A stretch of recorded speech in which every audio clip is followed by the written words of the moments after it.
Subhanallah, keajaiban dahsyat membaca istighfar, ada dua bukti nyata di luar dugaan. Apa itu? Dalam filosofi Islam, beristighfar berarti memohon ampunan atas segala dosa dan kesalahan, serta berusaha untuk tidak mengulangi kesalahan tersebut. Istighfar merupakan suatu zikir yang mana seseorang akan membacanya setelah selesai sholat, yaitu dengan harapan agar semua dosa dan kesalahan yang telah diperbuat, baik yang sengaja ataupun tidak sengaja, bisa dihapuskan oleh Allah Subhanahu wa Ta'ala. Ternyata banyak keajaiban yang pernah dialami oleh sebagian umat muslim setelah membaca zikir ini secara rutin. Ada kisah nyata seorang hamba Allah, adanya keajaiban setelah rutin mengamalkan zikir istighfar ini. Bagaimana kisahnya? Simak selengkapnya di sini, dikutip ayojakarta.com melalui YouTube NL Sport Channel Sabtu 25 Februari 2023. Satu kisah ajaib si pedagang roti. Ada seorang Imam Ahmad rahimahullah yang merupakan salah satu ulama besar yang namanya masyhur hingga saat ini.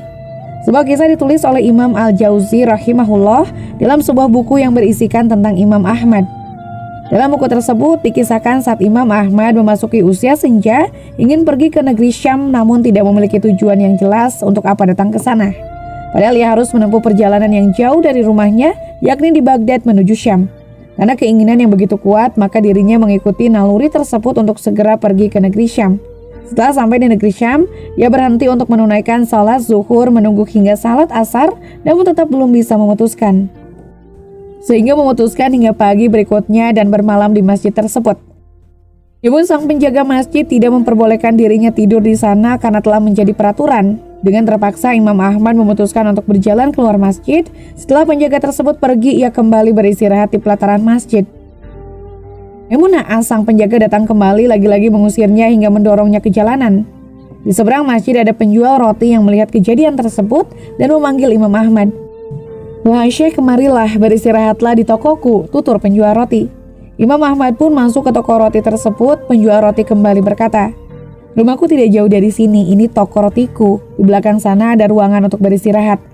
Beristirahatlah malam ini dan besok pagi engkau bisa melanjutkan perjalanan lagi," ujarnya. Setelah masuk ke dalam toko roti tersebut, Imam Ahmad kemudian memperhatikan aktivitas sang penjual roti.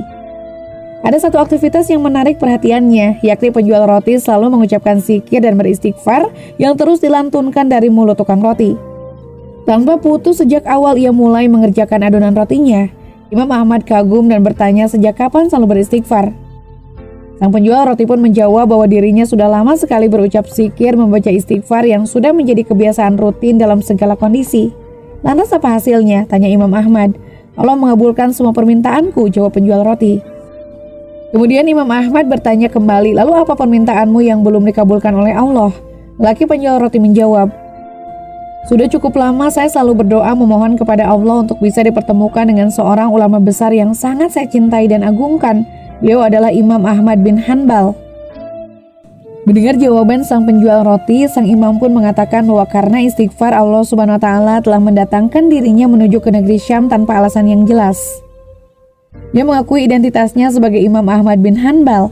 Mendengar hal tersebut membuat tukang roti langsung memeluk dan mencium sang imam dengan perasaan gembira dan penuh haru. Itulah bukti nyata keajaiban membaca zikir istighfar yang pertama. Dua kisah seorang ibu dan anak perempuan yang sakit. Keajaiban ini terjadi pada seorang ibu yang tinggal di wilayah Kashmir yang memiliki seorang anak perempuan berpenyakit tulang. Beberapa dokter di wilayahnya belum ada yang sanggup mengobati anak perempuan tersebut dan menyarankan untuk berobat ke dokter muslim di India. Mengingat kondisinya yang tidak memungkinkan, ibu tersebut hanya memperbanyak doa dan beristighfar kepada Allah Subhanahu wa Ta'ala. Singkat cerita, dokter spesialis tulang tersebut pergi keluar India untuk mengisi sebuah acara dan melewati wilayah Kashmir. Karena acara tinggal 6 jam lagi, sang dokter memutuskan untuk naik pesawat, namun belum sampai tujuan, kru pesawat mengumumkan tidak bisa melanjutkan perjalanan dan harus turun di wilayah Kashmir karena badai. Karena tidak tahu sampai kapan pesawat akan kembali berangkat, sang dokter menyewa kendaraan. Namun naas, baru sebentar hujan turun amat deras sehingga sopir memutuskan untuk mencari tempat istirahat di perkampungan terdekat. Didatanginya rumah penduduk terdekat yang nampak asing, lalu sang dokter mengetuk pintu dan meminta bantuan agar sang pemilik rumah mengizinkan berteduh sembari beristirahat selama badai. Sang ibu pun mempersilahkan dan dibuatkannya teh hangat. Tak lama terdengar suara sang anak menangis kesakitan. Dokter tersebut bertanya kenapa menangis seperti kesakitan. Ibunya menjawab bahwa sang anak sakit tulang. Lalu sang dokter mengatakan bahwa segala puji bagi Allah telah mendatangkan dirinya karena yang ibu tersebut maksud adalah dokter tulang yang bisa mengobati anaknya. Akhirnya ibu tersebut meminta belas kasihan sang dokter untuk mengobati anaknya.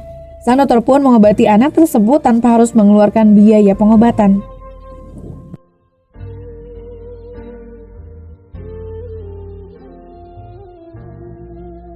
Nah, itulah akhir dari kisah ini. Terima kasih telah menyaksikan video ini di channel Hikmah Kehidupan.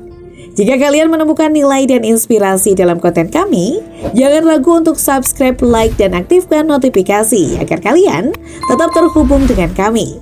Bersama-sama mari kita terus mengeksplorasi keindahan kehidupan dan menginspirasi satu sama lain. Sampai jumpa di video berikutnya. Salam bijak dan penuh hikmah. Wassalamualaikum warahmatullahi wabarakatuh.